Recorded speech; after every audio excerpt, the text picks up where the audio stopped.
Hallo meine Lieben, willkommen zu einer weiteren Folge von Nobbys Kochstunde. Und dieses Mal backen wir wieder einen Kuchen, aber dieses Mal keinen Apfelkuchen, sondern einen außergewöhnlichen Käsekuchen. Und zwar außergewöhnlich cremig.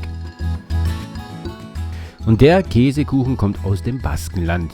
Ja genau, aus Spanien. Und noch genauer aus San Sebastian. Man kann den Käsekuchen auch als verbrannten Käsekuchen bezeichnen, so braun wird er nachher später. Aber zuerst mal fangen wir wieder mit der Vorbereitung an. Da mischen wir den Zucker mit Vanillezucker und Salz und schlagen 7 Eier auf. Diese Eier, die schlagen wir dann cremig.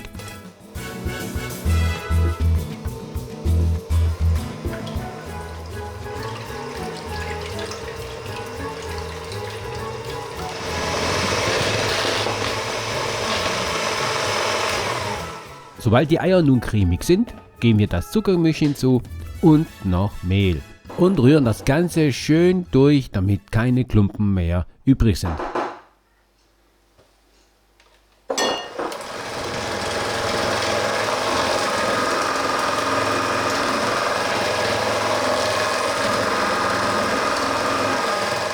Anschließend kommt einer der Hauptzutaten ins Spiel, und zwar der Frischkäse.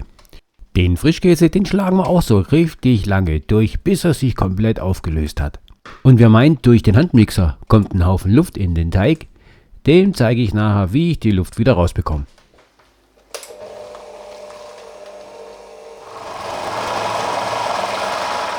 Zuerst mal zum Schluss des ganzen Mixens reduziere ich erheblich die Geschwindigkeit und schon reduzieren sich die Bläschen im Teig.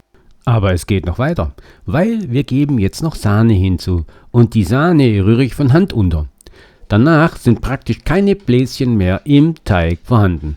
Das Ganze stellen wir dann anschließend mal kurz beiseite, weil jetzt kümmern wir uns um die Springform, um die 24er Springform.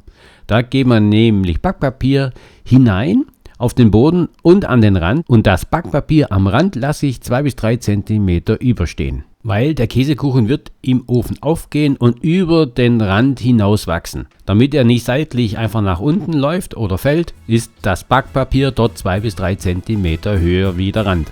Und dann kommt das Ganze schon in den Ofen, den wir auf 240 Grad Oberhitze vorgeheizt haben. Und da geht es dem Kuchen ganz schön an den Kragen, weil das ist eine richtig hohe Hitze eigentlich für einen Käsekuchen. Aus dem Grund bleibt er auch maximal höchstens für 40 Minuten im Ofen drin.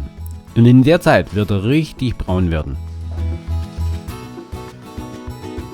Das Besondere dabei ist, er backt aber auch nicht durch. Wenn ihr den aus dem Ofen herausholt, werdet ihr sehen, der schwabbelt noch ganz gehörig. Aber das ist gut so, das wollen wir so.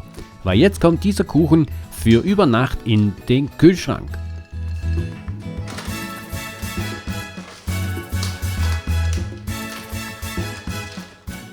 Am Tag danach können wir ihn dann von der Springform befreien und vom Backpapier. Und ihr werdet sehen, der Kuchen ist dann natürlich auch fest geworden. Fest und cremig im Innern.